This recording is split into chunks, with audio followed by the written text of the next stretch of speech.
एक दिन की बात है। महात्मा बुद्ध अपने शिष्यों के साथ कुटिया में बैठे थे और ज्ञान चर्चा का विषय आरंभ था। शिष्यों के आग्रह पर उन्होंने एक कहानी आरंभ की। समीर नाम का एक जल्लाद मगध राजमहल के पीछे बने कस्बे में रहता था। वह मगध साम्राज्य का प्रमुख जल्लाद था। उसका सारा जीवन दोषियों को फांसी देने में बीत गया।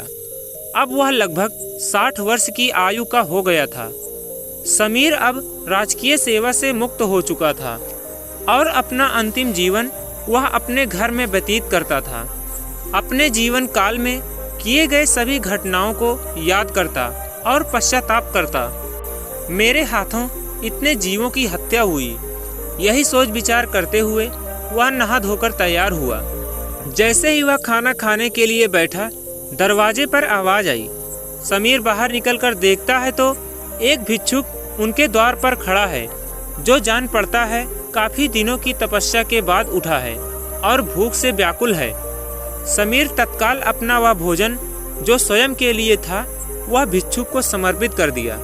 भिक्षुक की भूख शांत हो गई और भिक्षुक प्रसन्न हुए। भोजन के पश्चात भिक्षुक और समीर दोनों बैठे हुए थे। तभी समीर ने अपने जीवन में किए गए कार्यों को भिक्षुक के सामने प्रकट किया।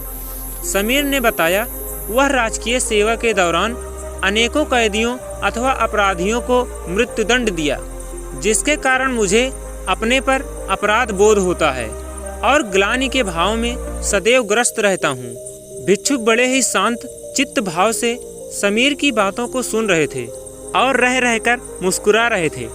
समीर ने अपने जीवन के प्रत्येक घटनाओं को भिक्षुक के सामने रख दिया।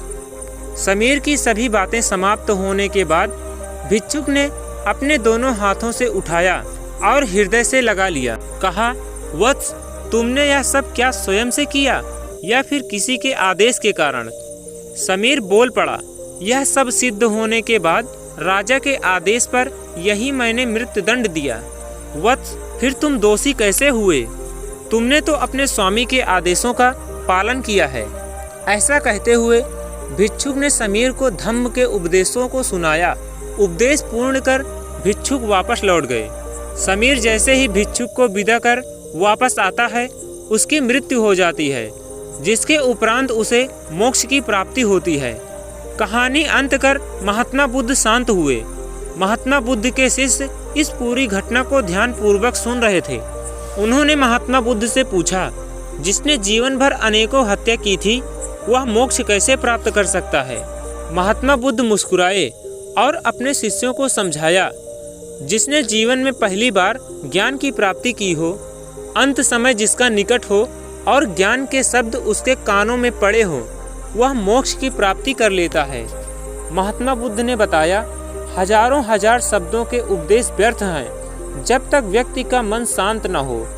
मन शांत होने पर एक शब्द से भी ज्ञान प्राप्त हो सकता है। ज्ञान से ही मोक्ष की प्राप्ति संभव है। गौतम बुद्ध ने समाज के उन्नति तथा अध्यात्म की तरफ ध्यान आकर्षित करने के लिए जीवन के परम उद्देश्य को समाज के बीच साक्षात्कार किया। उपरोक्त कहानी के माध्यम से आपने सामाजिक तथा जीवन के नैतिक शिक्षा का साक्षात्कार किया। यह वीडियो आपको कैसा लगा?